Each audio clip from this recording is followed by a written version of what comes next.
Welcome to the IVM Podcast Network. This podcast is an IVM production, and you can also check out their other awesome shows like Geek Fruit, a show with fellow and television geeks Tejas, Jishnu and Dinkar as they discuss the world of science, fiction and nerd culture. You're listening to the Drinks and Destinations podcast. Hello and welcome to another exciting episode of the Drinks and Destinations podcast with Rojita and me, Sameera. And today we are going to explore the world of cocktails.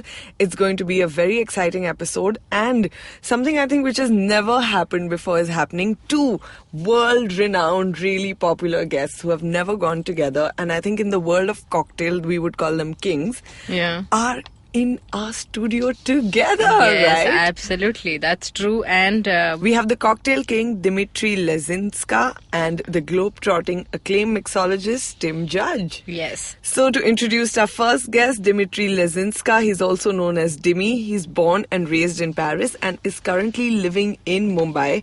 And he's absolutely perfected his craft during the renaissance of cocktail culture in some of the UK's most iconic cocktail bars like the Atlantic Bar, Mash, Eclipse. And Dimi went on to achieve international recognition as the co-host of the Discovery Channel's hugely popular show, Cocktail Kings, a guide to some of the best cities in the world and the cocktails company to enjoy in the most stylish bars, restaurants and hotels. And he is now associated with two of Mumbai's favorite hangout places, the Good Wife and Coco's. And about Tim, he's originally from Cornwall, UK, and he's a Diageo Global Reserve Ambassador for emerging markets, and he's based in London. In last 8 years, he's worked in New Zealand, India, South Africa, Ghana, and many other emerging markets. He's managed many Diageo world-class competitions, and he's probably interacted with the highest number of bartenders than anyone else in his position. And now he's back in India on a holiday, and he is with us in the studio today. And both these gentlemen, we are going to have a really great time with them, because we are definitely going to ask them what's the global trend, what's happening in UK, what's happening in India in general. Absolutely. So let's get chatting with them in our D&D chat section. Long, long ago, not in Bethlehem, but in a place nearby, there was a wonderful birth of a huge show, which I like to call Cyrus Says. A show that encapsulates everything in human history, from the first Homo sapien to the last Homo sapien, who's traversed the entire world and then come back to India. This is a show which tells you everything about everything. If you want to know, avoid Google, come to us. It's called Cyrus Says. Get new episodes every Monday on the IVM Podcast app or wherever you get your podcasts on. You get one banana water free with every podcast. Right, I'll just check that. D&D Chat. Hi and welcome back. We have with us in the studio today Dimi Lezinska and Tim Judge, and we're going to talk to them about cocktails, the origin of cocktail, and what they think is their favorite theory behind the story of cocktail. Hi Dimi. Hi Tim. Welcome to the podcast, guys. Hi. So Dimi gets introed first because it's age before beauty. Okay, that's fine. Well, hello everyone. Nice to be here in this beautiful little sexy room that we have there, with lots of rum on the table. And I'm so happy to be sharing this very tiny little encounter with my friend Tim Judge. Yeah, it's good to see you again. It's been a while since we've hung out in India, so it's good to be back. Yeah, exactly. I think it was 2 weeks back. We were in the same bar. Maybe last week. night. Yeah. Where were you guys? What were you guys up to? We went to Code, a Yeah. new bar in Camden Mills, Yeah. where the bartenders have their backs to the guests. It was kind of a weird experience. Speaking of which, so let's just start with that. What do you have to say about the bar scene in India? What's happening? Who's drinking what? Well, What's going on? I think the bar scene in India, it's rising. The pyramid of talented bartenders is growing slowly. Mm-hmm. There's a lot of very hungry, passionate bartenders out there, and they just need validation and then a platform. You see, some of them are very creative, more than you can imagine, outside, and they don't get the recognition that they deserve. That's kind of what I feel. But in 5 years' time, you come back over here, and they're going to impress, more than one people out there, because I think that the produce and resources not resources, but the produce that they have in this country, is spectacular. A lot of things that people outside have never seen. Okay. So when these guys, they understand how to create, simple beauties out of that, people are going to be just taken aback by what India will be able to produce. And Tim, you've also been in India for some time. Almost a year you spent in India. I am old school. So I moved here in 2009 and did 3 years in the country. So I have travelled to all four corners of the country, seen the bar scene. I mean, when I first moved here, it was, this is a lime and this is a lemon. This is a lime, this is a lemon. Really? What's this? Lemon, sir. This is my first time back properly in 4.5 years since I left. And the growth and the explosion in quality from when I left to now has just blown my mind. Yeah. It's moved on so far in 4.5 years. It's been amazing, really amazing to see. And Dimi's completely right. This is just the start. Where these guys will be in 5 years' time is really exciting to see. Mm-hmm. And, when you talk about a great bar, what's the one thing that comes to your mind? What's your idea of a great bar, both of you? Free bourbon. That's a great fantasy bar you're talking about over there, yeah? That's my bar at home. Yeah, we're yet to find a place in India where they have a wide range of bourbons actually stored. Not yet. I might know one. Oh, okay. So we're going to your bar. I don't have a bar yet, unfortunately, but maybe soon. Yeah? Maybe soon. You working on it? Yeah, possibly. Yeah. He's not going to tell you. What's your I space? think it's going to be like the secret launch. I'm going to be even more secretive than you, Dimi. No secret Competitors here, now. Baba. So, Dimi, what do you think? What's a great bar for you? For me, it's a great bar, is where bartenders don't think of themselves as operating in the service industry, but in the hospitality industry. You have great simple bars where, they don't make any cocktails. They just serve warm beer and shots, but the bartender is just the friendliest guy around, and that's what you come back to, making a great cocktail, serving a nice glass of wine, that's pretty easy. But just, creating that bond with the people that come into your bar, it what makes it just a warm, friendly environment, and that is, for me, the most important thing. Great cocktails, they're cherry on the top, but not everyone wants a great cocktail. People just want to go into a bar and just feel comfortable and have a good time, And that reminds me of the place called La Capilla in Tequila City. Batanga is the cocktail, you know that? Yeah. So when I was there last year, I think we went there twice in the evenings, and the vibe in that place is wonderful. The cocktail is very simple. There is nothing complicated about it. And it's such a huge hit amongst the bartenders and people around. Did you have your drink stirred with a screwdriver? Yeah, exactly. Brilliant. There you go. That's the secret, right? Nice greasy screwdriver. Better than Gary Regan's finger. Exactly. Oh God, too many now they've created the stir. That's so much better. Yeah. I have to say, I completely agree with Dimi. It's the staff that work in the bar and the fun environment that they make. For me, the best bar I went to last year was La Factoria in San Juan, Puerto Rico. Oh. It is a bar that in a building that should be torn down. Even by some Indian standards, it is derelict. When it rains outside in this bar, it rains inside as well. But you've got the 4 best bartenders in Puerto Rico who own the bar, and they have made such a fun place. The drinks are super simple, but from the minute you step in the door, it is just the most fun bar I went to all year. And it's super cheap. They spent no money. It's all borrowed chairs and the kind of string lights and the stuff they've got from their parents or found at car boot sales. But they've just created this magical atmosphere with amazing staff and just a really fun place. That's where the real creativity happens. Yeah. In small bars and some corners people don't know about. Suddenly, some mixologist would be mixing some drinks and experimenting with... mixing some drinks or not, at the end of the day, some places you go and they are in such a way that, you would not go and ask for a cocktail. But the guy is so nice, he's so friendly, and that doesn't matter. You see, I think there's a time and place not to drink a cocktail, and everyone has their own time and place to do that. But you don't become snobbish and say, "Well, these guys don't sell cocktails, so I'm not going." Well, no, on the contrary, if you go there, and they make you just a simple vodka tonic, a simple beer and a shot again, but it's just nice and warm. great, you know.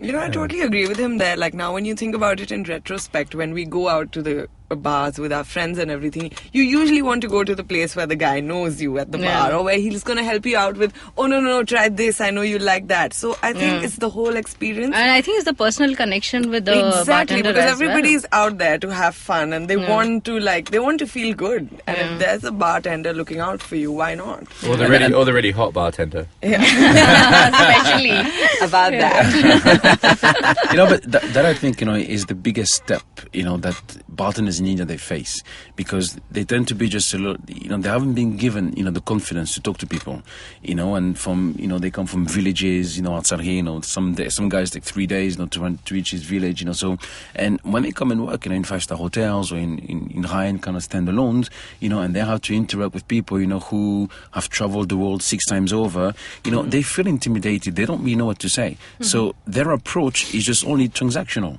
You know, they'll come and they'll say, what do you want? Okay, and you'll go, and the majority of the time it's, give me whiskey water, you know? Yeah. And so the interaction between a bartender and a person who orders, you know, is just very, you know, we're from different worlds. You're there to do that, I'm here to do that, you know? And then the bartender goes back to the back of the bar, and that's that. But what I'm sure Tim is trying to tell them, and what I'm telling them, you know, is that slowly and slowly you have to build that relationship with people, you know, and it will not be done in 2 days. It will take time, you know. So first of all, ask someone how they are. You know, how is your day? Yeah. You know, you don't have to ask them, you know, every single detail about their day, because they're not there for that. But at least it breaks away from that. Yeah. You see, it breaks away from just the transaction. Here, there you go, this is the money, that, and move. You know, you have to break away from that. And that's the biggest thing that I feel is the necessity of bartenders today in India. So that reminds me of one of the movies that I was watching, mostly in Hollywood. When you see the movies, you know, bartenders actually act like a therapist sometimes. Sorry, you know, I'm man. She's talking about cocktails. I'm leaving. Yeah, there's right. always that heartbreak bartender who they're you like pour out your therapists. heartbreak Yeah, to. and you know, they're interacting and they're talking about their lives, and that doesn't happen in India. I've never seen that. So my point is, are they not being trained when they're being hired? Is there somewhere like they need training? So let's start with the good stuff, because India has He's a smart man. something that I really love about Indian service ethic is that it comes from the heart. Yes. People here in the service industry have such a strong desire to please and to deliver what the guest is asking for, and this is something you can't train. You really can't train that, because it comes from the heart. And almost every bartender that I've worked with in this country has that in their heart. What they don't necessarily have is the training, the education, And exposure to drinks as well? Different and kinds also of drinks? exposure to drinks. Yeah. You know, there is such a gulf between what the bartenders can afford to drink and what is sold in the high-end bars. Right. You know, the salaries are exceedingly low. Alcohol costs here, particularly for imported beers, are exceedingly high because of the import duties and then the state taxes. And also the explosion in the F&B industry has been so fast and so rapid that where once upon a time you had a really strong core team that had been together, everyone had been trained well, and then one guy gets poached by this restaurant, and then that guy goes over to this hotel, and then that guy, all of a sudden your really strong core team has now become diluted because each one of them is now in a different venue. These guys are coming from quite a low education background as well, so for me, training is the most important thing here, giving them some confidence, because they've got something you can't train. If you go to Singapore, lots of the bartenders in Singapore, they just don't care. They will serve you. They have great technique, you know, they're well educated, they can talk, they can deliver a great product. So when you but talk they about... don't care about serving you. And when you talk about education, what's the basic criteria? I mean, what's the educational qualification that you would minimally be looking at a bartender when you're hiring him? I don't look for hospitality training as such. There is a bars training schools here, and lots of the bartenders here have been through those training schools. But for me, I mean, I'm sure Dimi, neither of us went through official kind of bar training schools. We are all self-taught. All of the best bartenders that I know are entirely self-taught, because you've got to have that heart, that passion, that desire and drive to go and teach yourself. You know, when you're young in this, you live, sleep, eat, breathe, drink this industry. It's an all consuming passion. It's not like being an accountant. Like, I don't know any accountants that go home and they go, oh, I'm going to go and sit on Excel and I'm going to play with spreadsheets and I'm going to talk to other accountants about the new features of Excel or something, you know. But bartenders will do that. Bartenders will go and hang out in bars and talk to other bartenders about the latest tequila or what's going on in the world of rum or some sort of super geeky thing with a new barrel in Scotland. And that's what they do. So it's more of like an on-the-job training. Experience. Yeah, exactly. Exactly. And Like, I look for the seed, you know. If people in them, you know, they have the sparkle. Because, you know, here, you know, you can't be snobby and expect, you know, you don't work in New York, you don't work in London, where, you know, everyone who comes, you know, they know more than you can imagine of existing, you know, and they have that knowledge. Here, you know, they don't have that, you know, and they're looking for someone who is going to give them that validation and that platform. So I look for the seed, you know, I speak to people, you know, and just by chatting with people to see, you know, where they are, you see if someone, you know, has the seed or if they don't, you know, and sometimes, you make a bad judgment call and that happens. But 9 times out of 10, you know, you get a good group of guys, you know, that you create that kind of environment that they all kind of feed each other, you know, and it's like, you know, when fermentation, it just kind of brews, you know, and there's that, you know, so you look at who can come, you know, and be part of that, you know, so it's just the seed, you know. Yeah, and it's that personality that you want, that ability just to be able to talk, and a desire to learn. That seed thing is so right. I mean, I used to work here with a bartender, or in Delhi with a bartender called Hemant Pathak, who worked for the Blue Bar, and I worked and coached with him for 6 weeks for a big global competition called World Class, which he went on to represent India at. And he would work his full shift at the bar, and then he would close the bar, and he said, Tim, I'll meet you at 10 o'clock in the morning. Yeah, he would finish his shift at the bar, because the bar wouldn't let him have any extra time off to practice this competition. And I would come into his bar at like 10 o'clock in the morning, and I would find him sitting in a chair with a book in his lap, fast asleep. So he'd finish his shift, close the bar, sat down to educate himself until he'd fallen asleep. And then I would like tap him on the shoulder, wake him up, and he'd be like, oh, Tim, let's go. And then we do the full training. He was so dedicated. Shot of bourbon to kind of get... Yeah, exactly. Bit of bourbon and a strong coffee. But it paid off, you know. Breakfast. Yeah, of course. Now Tim's version. Now Hemant is living the dream. He is the head bartender at Junoon in New York, which is New York's number one Indian restaurant. He travels the world. He comes back to India to give training seminars at the university. He trains local bartenders here.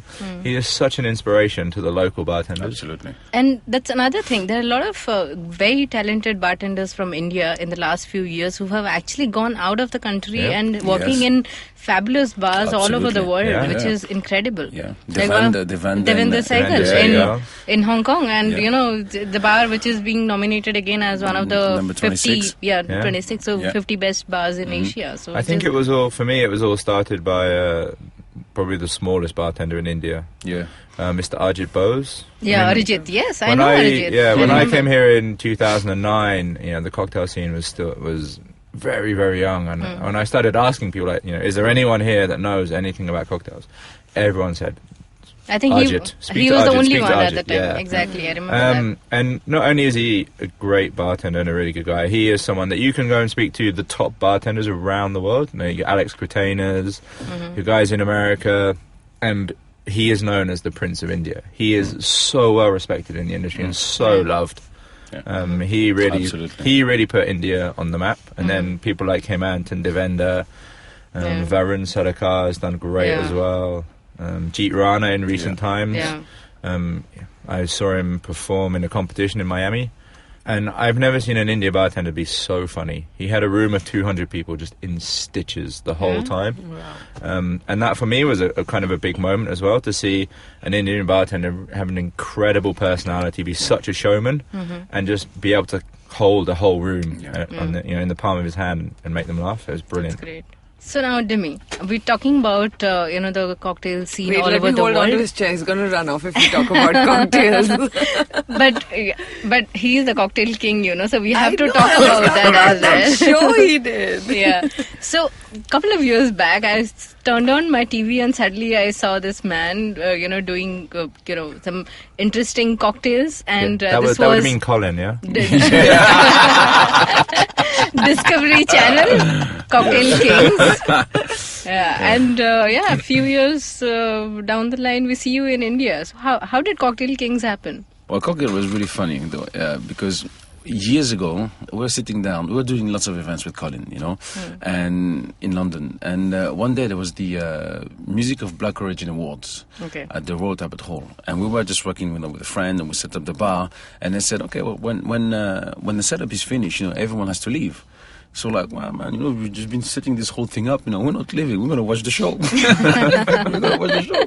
So we had to sit all the way upstairs, on those boxes with all the wires, and we're just looking down, and we're going, Colin, we have to be sitting down there with those people, man. We can't be perched on there, like a bunch of thieves looking at the back. I was like, yeah, man. Okay, so we have to do a show. Let's do a show. And 2 weeks later, we have another event. So we sat down, and we're preparing cutting lemons and limes. And going, so we're going to do this show. We're going to call it Harvest. And we're going to tell the world how this is made and how that is made. And we just started, and then we're going to get an Oscar. It's going to be amazing, Very ambitious. Yeah, we're going to do that, But we were in this kitchen. And then I look around, and there's just lots of people, in uniform, just mopping the floor or something. I was like, Colin, don't you really think that all these people have just been saying the same thing as well? It's like, yeah, okay, we're going to do it, But then we started to speak with a production company. Okay, and they came to meet us, and then, we were there, we sat down at a bar, got them drunk, I would say, this is about cocktails, that about cocktails? Oh, no, well, that's a nice idea. Yeah, we like these guys, we like these guys. Okay, let's just do a pilot. And we did a pilot, and clearly they liked it. It was awful, but they liked something out of it. I don't know what. And then they said, okay. That would have been Colin. Yeah, probably. They really like Colin, huh? Yeah, mind you, Colin, in the Milan episode, was being hit on by a transvestite. Anyway. Ooh. Yeah, that's an interesting backstory we have there. There's no need to be jealous, Dimi. Yeah, no. And so we did a second pilot with a bit more of a structure of the show, and then eventually they went down to Cannes, because Cannes they have every, I think, April, May, they've got something about TV shows they go and, so the show was commissioned there for 13 episodes, I came back, I said, okay, we've got a show, we're going to start filming in 2 months. That's amazing. Okay, let's go. And then you started traveling all over the world, and now we started visited traveling. the bars and... See, it was fun because we nothing is scripted in a show. We're not actors. We're not trained to be actors. That's not what we do. Okay, so the way that it was structured, we would go and meet one team, in the evening and say, okay, guys, tomorrow we have X and Y activities that we have to go, but they wouldn't tell us what are those activities because everything you see is pretty much natural. Okay, so we don't. They don't say we're going to go meet this guy, the other day, this that. No. Tomorrow we'll go here, we'll go there. We have 3 activities, and that's what you need to know. Now go and get a good night's sleep, and we'll see you in the morning. Okay, so we're out all day. And then by the end of the day, we're supposed to be getting ideas for what cocktails we're doing. So at the beginning, we didn't take that seriously. So we're like, yeah, we're out, and then they come, okay, guys, you have to ingredients. Make cocktails. Okay, what cocktails are you going to be doing? Because, back to work. Yeah, the shop is closing in an hour, and we need to go get the ingredients. Like, Colin, what are you going to do? I don't know. What are you going to do? I don't know. And the first one was in Iceland, and when we finished that, both of us like, oh, those drinks are shit. Language, young man. Language. And then we just kind of went like that, for the whole series that we filmed. We just had a lot of fun. We met some amazing people on the road. Colin and I, we just had so much fun. And did you visit India at that time as well? No. During the episode. No. So probably now if they do a season 2, they'd be coming here. Yeah, I think you should. Absolutely. Yeah. Cocktail grandpas.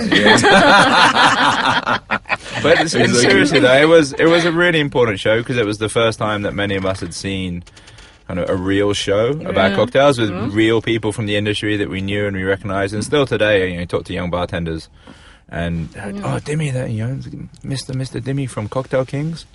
So it was a really seminal and a really, really important show that I think opened up the world of cocktails for a lot of people. And people are not seen actually cocktails being made so flamboyantly on a show or anywhere, And cocktail was just cocktail. You would just go to a bar and then... Yeah, and it kind of showed people that, you kind of get inspired, but everything that you see, the people you met, the colors, the smells, all that are sources of inspiration. Maybe that's what actually brought in the fashion of using local ingredients in your drinks as well. Well, I hope so. I think that lots of different people from around the world, they kind of take different things, from that show. And all the time we kind of had the ingredients from there, so it's not as if, we were traveling with a whole box of liqueurs that we had, it was literally just when we go there with our hands in our pocket, there's a bar there, okay, I'll use that, I'll use this, I'll use that, what's in the market here and that, and that's kind of what we kind of make with, you have to kind of use what you have there, you don't always have to go and be extremely complicated, and when we filmed that, you didn't have, bartenders did not have access to all this crazy rotavap and all these crazy smoking guns that are just kind of very, very kind of common these days. It was very simple, still making the art of making great simple drinks.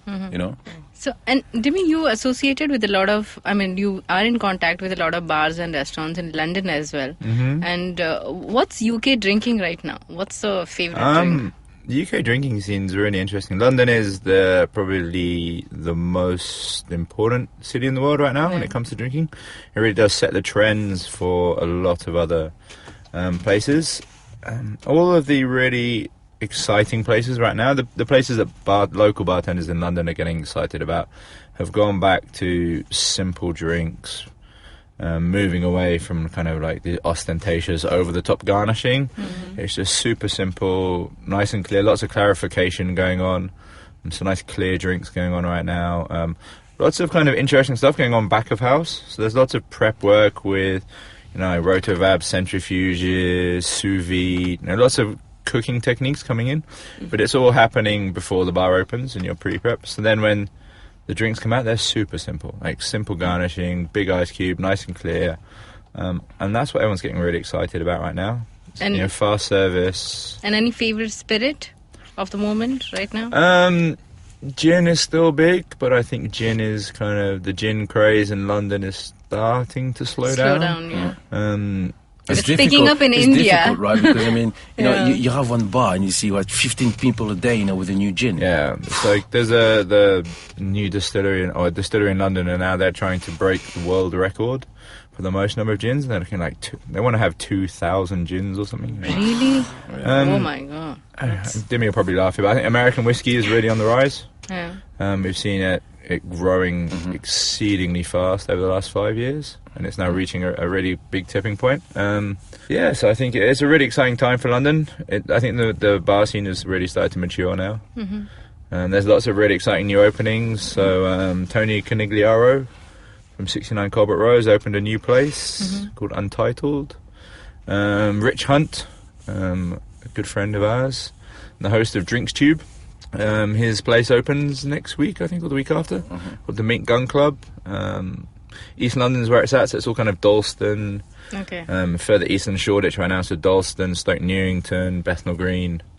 This is the really exciting part of London right now. It's great, you mentioned one point that I think is very, I think, interesting and important. Is when you say everything's happening at the back. Yeah. Because there's a lot of people, they want to be flamboyant in front of people. And they just overcomplicate things in front of you. You see, and we all completely support and encourage, creativity. Be as creative as you want, right. But just simplify in front of people. Yeah. You see, just do that at the back. Take something, distill it 15 times. Put it in a mouse trap. Do this, that. But when it needs to come back in front of you, just make it. I do not want that cocktail. Okay, I don't want it. I'm going to create. You remember that old game, Mousetrap? That board game. I'm going to create a drink using that board game. Maybe that would be one of the most bizarre cocktails then. We'll surprise you. Yeah, you would be. I had to taste a cocktail with Someone made a cocktail with toothpaste in it before. Oh, good. Okay, so but now I agree with them with the whole flamboyance, like the whole focus on like lavish, fancy parties, and like there's more stunt than actually like really good flair tending and molecular mixology. There are places for that, Yeah, let's not be snobs. Occasion, Let's not be snobs, because you go to some bars, where they speak easy and all that, and the guys say, this was created, in 16,000 before BC, and it was this girl, she was walking down the street, with all these monkeys there, and not everyone wants to hear that, and you go to some places in Vegas, and all these people want to see, sexy bartenders flying bottles, okay? For me, it's great because it gives spectrum to this industry, it really kind of makes it broaden. And that I think is very good. So, and I encourage that. I encourage to have all these fantastic bars doing molecular mixology. All that is fantastic. There's a place for all these things, Yeah. Let's just go on a break, and when we come back, we chat with Dimi and Tim. Hi, I'm Amit Verma, the host of the weekly podcast The Seen and the Unseen. In my show, I examine the seen effects and the unintended consequences of public policy and private action. I show how policies meant to help the poor often end up hurting the poor. I've done episodes so far on demonetization, GST, surgical strikes, immigration and MRP. And I will continue my forensic assault on the truth in the weeks to come. Catch the show every Monday on the IVM Podcast app or any other podcasting app that you prefer. Or visit seenunseen.in for all the latest updates. And we are back after the break, and we are chatting with Dimi and Tim. And we would now like to ask you, what is India drinking, and what cocktail have you, or what do you think Indians prefer to drink, like a type of cocktail that they like? Katta. Khatta? Katta and spicy. Katta and spicy. What would that be? So, cocktails, it's mostly vodka based. Yeah. But a lot of people, Cosmopolitan seem to be incredibly popular. Whiskey sours. Whiskey sours, Whiskey mojitos. I'm so bored of whiskey sour, actually. But a No, well-made don't be- whiskey sour Exactly. is so good. Absolutely. It's just like a mojito, Yeah. Those drinks, they've been there forever, and they're just good drinks. When they're made well, they're good drinks, Come to the bar, I'll make you a whiskey sour with a big Gin. smoky Isla whiskey, Wow. chocolate bitters, lemon, a little bit of sweetness, a couple Hey, drops got of my saline attention. solution, and We'll take you up blow on your that mind. offer. Please do. Yeah, no, whiskey. Definitely. I think whiskey sour, is a great drink. People like it here, and you can be just a little bit creative with the whiskey sour. Every place, you have the opportunity just to be creative with that, and just embrace it. I mean, Tim has just explained, how he does his, Whiskey at sour. his bar, At home. Yeah, exactly. At his bar. We're not disclosing this bar. It's going to be disclosed in 2018. Yeah, it's not open yet. It's still an idea in my mind. But the one that we have at Coco has been doing very well. The Coco Master with just a little bit of brandy as well. We have just a little touch of Islay malt as well in there. Just matcha tea syrup, and people have just really responded to that very well. So whiskey sour is a great drink. Just be creative with it. The classic cocktails are classics for a reason. Most of these drinks have survived well over 100 years, and there's a reason for that, because they're great drinks. And when well made, they are faultless. They're wonderful drinks, like the martini, the Manhattan, the old fashioned. I mean, the old fashioned will never stop. Yeah, I being think that's popular. going to be there forever. Old fashioned Yeah. never changes. And Mojito is a fantastic summertime drink when you get great limes and great mint, and it's well balanced with a delicious rum. It's fantastic. Whiskey sours, Negronis. I draw a line at Sex on the Beach. That's a truly travesty of a drink. Not really. You haven't had proper sex on the beach, that's why. But anyway, that's sand for gets another everywhere. podcast. Yeah, that's for That's for another another podcast. That's for the X-rated. after hours Yeah, podcast. exactly. But if you guys have to actually think and decide, which is that one drink that needs to get out of the menu in every bar now, which is which is past its age and it doesn't belong in any of the menus. Didn't I just mention it? Sex on the Beach? Yeah, but he doesn't agree to that. There are some drinks that I don't like much. Long Island iced tea, I think, is me is a neither. pretty Actually, it's bad too much drink. of alcohol in it. It just It just comes also from a time when it was basically, let's just chuck in 5 different types of super cheap basement booze Yeah. and top it with cola to hide the fact that we've got really Yeah. nasty booze in there. And it's a drink that's kind of, you can change it up and around. Like I like to do a long Islay iced tea and using Islay whiskey Wow. and that kind of stuff. So you can flip it around, but in its standard ratio, I don't think it's that great. Whereas some of the other ones, even like a strawberry margarita, you can do a few things to that. You can sous vide the strawberries, create a beautiful strawberry syrup. You can infuse the rum, and you can make a really, really amazing strawberry margarita or a strawberry daiquiri. I think, I agree with that, but again, it goes back to that creativity behind every cocktail that, you can spin them off. And I'm sure that you'll go to some places and they will make you their own version of a Long Island iced tea, which is very good, which completely challenges your perception of that drink, you know, and makes you look at it from a different light. For me, you know, it's not so much the cocktail; it's more some of the glasses. You know, there's one. Yeah. You don't like the margarita glass? I hate it, man. I hate it. Some people come and they say, "Oh, but this is not a proper margarita because it doesn't come in that glass." I was like,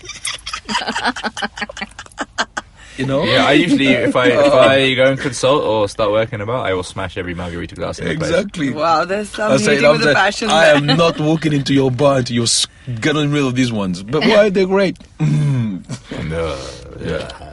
Yeah, no, because, you know, we keep talking about cocktails, but you know, the glassware is also such a strong, important part of the experience of a cocktail, you know, and I think that a lot of people don't get that enough.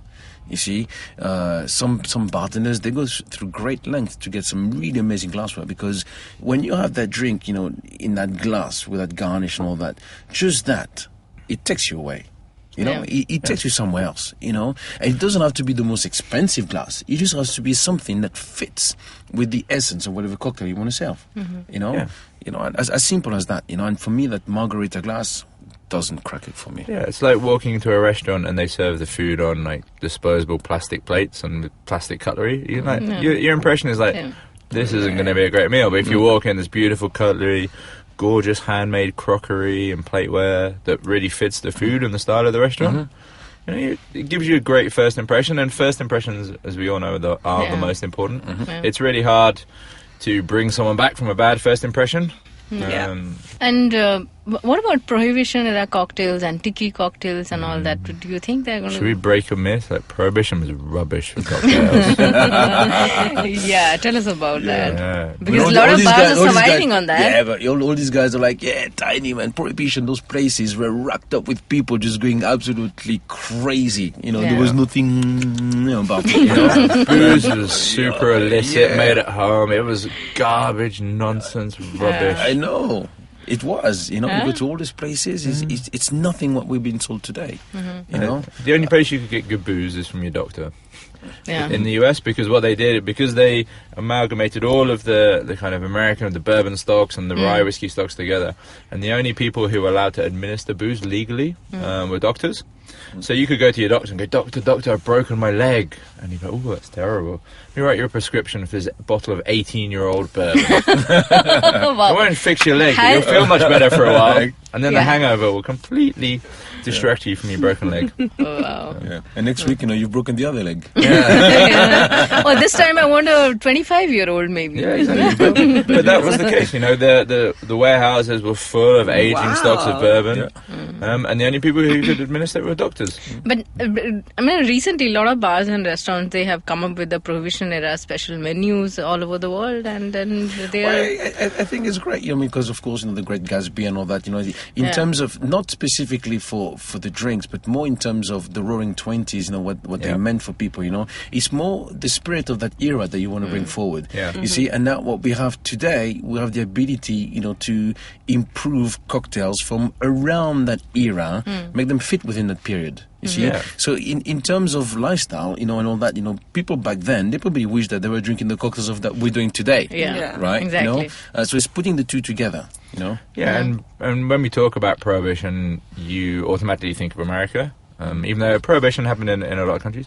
But a lot of the cocktails that come around from this Prohibition time come from Europe, because you got a lot of the best bartenders. People like Harry Craddock came over to take up a residency at the Savoy Hotel. So a lot of those drinks that are Prohibition time were purely based in Europe, because America was not having a great time drinking-wise during Prohibition. Yeah, because bartenders in America at that time, you know, they were pretty much bouncers. You see, so you're there in a you know, a room which is illegal. At the minute that you hear that there's a police raid that's going to come, you know, put on the lights, all the bottles down, they're wearing cups of tea, and you know, like that. You know, so you know, real talented bartenders, they're not interested in doing that. And that also gave birth to speakeasy bars at the time. Speakeasies kind of came around before then as well. So they were first known as blind tigers. So you would kind of pay to go and visit a tiger.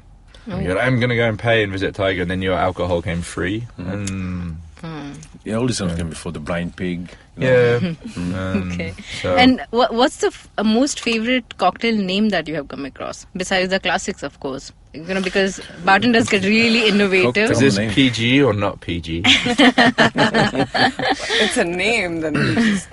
When I used to work in the 90s, you had a lot of Australians. They always used to come, with a fancy name for shots, which I'm not can say into that round little black thing here. You can say it, that's okay. I've got some that are so unpronounceable I would get probably arrested. If I Exactly. I'm fortunate enough to live with a guy called Gareth Evans, who used to be the beverage director for the Social Group in London, so Jason Atherton's group of restaurants. But he kind of became famous for pun cocktail names. So some of the drinks off his menu were quite amusing. So like Robin Hood Quince of Thieves. Wow, that's interesting. One of my favourite ones was Green Gage Mutant Ginger Myrtle. Wow. I would take a minute to actually pronounce that cocktail name. Deal or No Deal. Yeah, play on a TV show Deal or No Deal. So lots of fun names like this. So pun names became quite popular for a few years. Mm-hmm. Interesting. Okay, great. So we spoke about the past, what's happening. So what's future then for cocktails all over the world? What is the future? That's really hard to answer. I think that the industry has reached a level of maturity where there are no longer like sweeping trends that will take over everything. I think that they're like, it's like with food now. I think we've developed, so there are speakeasy bars. If you go to New York, there's a large number of bars that will serve you stirred down brown drinks in a big dark wooden room with like 20 people inside, and that's really fantastic. Japanese bars will continue to be very small with incredible service and simple drinks. You'll continue to get places that have incredible garnishes that really wow people, like Nightjar and Oriole and Gibson in London. You'll continue to get the molecular stuff going on. It's reached this level of maturity now where there's lots of different types of bars, and I think the focus on quality ingredients will continue. And I think also, there's a lot of people who are trying to be just a bit more sustainable in terms of the ingredients and what they use with the straws. I got told off last week because I went to Bombay Cantina, asked for a straw, Yeah, you're not... That was me. Exactly. No plastic straws. But that's a really good point. I think, particularly in London, sustainability has become a really, really hot topic. Mm-hmm. I think Dre Masso, when he was in Bali, he used a lot of recyclable stuff, and the ingredients, for example, that have a lime, you have to use it 4 times before you kind of throw it away. So because in everyday life of a bar, there's a lot of waste, being straws, being fruits, being all that, so just trying to be just a bit more clever as you can, how you can reduce that. I think it's the industry, just trying to get a grasp of that, and that goes back, to the maturity of the industry, because for the past few years, there's been just a lot of things, which were more kind of spoiled little child, who want to come up with a tiny little thing now, and they think it's a trend, but it really means nothing, So years ago, when the guys that what you do with when we were young, we're stirring, with 1 spoon, and you have another spoon there, and I tell you, because now the heat goes from here and in the hand, and you think, man, you should just grow up. Yeah. So a lot of things like these, as bartenders, they caught on, for a while, but that fades because there's no depth in that, But when you look at sustainability, you can really make an impact, around the world, And I think that a lot of bartenders are interested to be a bit more aware as to how they can adapt and change the way that they work every day to be a little bit more online with that. Yeah, I think you're exactly right. And plastic straws, I think, are the kind of signature move at the moment. It's such an iconic thing, having a plastic straw, so moving away from plastic straws. And everyone's seen that video with the turtle and the straw up its nose. If you haven't, well, we'll show that to you. We'll share that to you in the next break. I think that kind of touched a lot of people, so plastic straws are definitely kind of public enemy number 1 right now, and it's forcing bartenders to get really creative. I've drunk drinks through pasta straws, paper straws, bamboo straws, lemongrass straws, Japanese knotweed straws, metal straws, all sorts of stuff. So, and you just have to take a walk to the beaches anywhere in the world these days, and see the amount of plastic that walks up on the beaches, or just look at the news. We've got to look after our planet much better.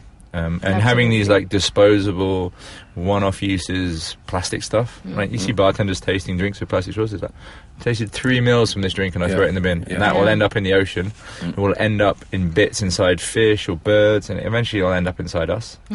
So you know, we really need to kind of change that's a great point. So with that, we come to a conclusion today. With our what's the conclusion? What's the conclusion? Don't invite these two guys back again. Besides being responsible in drinking, you also need to take care of the environment and also keep in mind We've that only got we one, just got so. one Earth. I think every industry, has to be able to look at itself to see how you can change things. Yeah, and I think Gandhi said it best: be the change you want to see in the world. Yeah, absolutely. You know, and we all want to live in a nice, clean, beautiful environment where we can breathe clean air and go swimming in the sea With nice and not get turtles polluted, and that's the world I want to live in, and I'm sure all of us want to live that in. So we've all got to do our little bit, and if we all do our little bit, we can make it happen. Yeah. But if we all just go, it's someone else's responsibility, nothing will get done. Nice. I like how it's started with cocktails and ended with saving the planet. It's been a really good episode. But back in late 1800s, bartenders, they were pretty much the focal point. In bars and stuff like that, because people used to go gather in bars and have all that kind of political comments, and the bartender was the one, was pretty much the relay in all these conversations, So Yeah, at the height of his fame, Jerry Thomas earned the same amount of money as the Vice President of the United States. Exactly. Really? Yeah. And he had a bigger moustache. Well, my favourite story about Jerry Thomas was that sometimes he would turn up at his bar in a white suit, white hat, and he'd have 2 white rats that would sit on his shoulders. Yeah. Wow. There were so many myths about that man, but it's amazing stories. Okay. Well, thank you so much for talking What? to It's us. over already? Thank you so much. We're sorry, Oh, but we you'll can have to continue leave. talking. Yeah. Then we have to do so a much second fun. We can't episode. continue. We'll keep 'cause talking, but I- you have to get rid of that headphone and get out of the studio. But thank you so much for being here with us in the studio today, and good luck. Tim looks so surprised. He's like, he didn't see the end coming. Is it over now? It's Are we over. done? You don't want to go back to UK. I'm thirsty. Okay, done. so no bye-bye remarks from both of you? No? No bye-bye remarks? Goodbye Oh. remarks. Yeah, it was great to be here. I was not fed a shot in all that hour. So I'm not sure if I'll be back. Dimi, be nice. Wow, you're a hard man to please. No. It was great. It was great. And it was nice. It was nice having a little chat, with team, and new ladies as well. I really think that the industry here in India is definitely on a beautiful rise. It's a beautiful wave, which is kind of rising now. And people need to catch it at the right time because it'll be a beautiful ride. Yeah, completely right. It's very exciting. It's been so exciting for me to come back and see the growth in the industry here. And now people just people need to start going out and putting their trust in the bartenders, putting the faith in the bartenders. These guys are trained; they are the experts in drinks. So next time you go out, you can walk up to bartender and make something for me, or what do you recommend? What's your favourite drink on the menu? Instead of going with a predetermined, I want a whiskey sour, I want this. I say, make me something that you really like, or I like whiskey. Why don't you make something for me? Because now you'll get surprised. The bartenders here are now getting really, really talented. So, it's like ladies. When the most important thing for a lady is 2 things. One is your shoe collection, and the one is your hair, right? Yeah. Okay. So you go to a hairdresser the first time, and it's very likely to do something that you're not going to be too impressed or happy with. So what you go to the next hairdresser. Okay, and he does either a better job or a worse job, but you're not entirely satisfied. So you go to the 3rd one, okay, and when you've gone around to all the 10 hairdressers in your vicinity, you go, okay, so who was nicer, okay, and who made least of a bad job out of my hair? And you go back to that one, right? And you go back to that one, and you say, okay. So I've been to all these guys around. You're nice. What you did last time was not entirely nice, but I prefer if you do it like this, do like that. But what it means is that you start telling the hairdresser exactly what you like and what you didn't like, and that's a conversation, and that's a way to start building a relationship with your hairdresser. And I always encourage people to do the same with bartenders, because when people from here, they travel to Sydney, London, Tokyo, all those places, they have that kind of interaction with bartenders. So they explain what they like, they explain what they don't like, you see. And it's just only like this that bartenders will get better, because people give them better direction, better information as to what they want. Yeah. Right? I always say to bartenders, you have to behave like liquid doctors. Okay, if you're ill, you go to a doctor. You say, doctor, broken my leg. Exactly. 18-year-old bourbon. Exactly. Exactly. But you go to the doctor. You say, you've got your stomach is wrong. So the doctor says, okay, well, what did you have for dinner? When did you eat? What what temperature? Blah, blah. All these sets of questions, and say, okay, what's best for you? Is this 1854? Those words bourbon. That's really tough. But then he ends up having the best solution for that moment. And bartending is the same thing. But if they're going to be able to give you, a better service, if you give them the right signals. Great. Thank you. Thank you. All right. Thank you. Thank you. Bye-bye, India. So that's all for today's episode. You can subscribe to us on IVM Podcast or any other podcast app. And you could also write to us, send us your feedback and suggestions on drinksanddestinations@gmail.com. And remember, while we all enjoy our tipple, make sure that you drink responsibly. Bye, Bye. guys.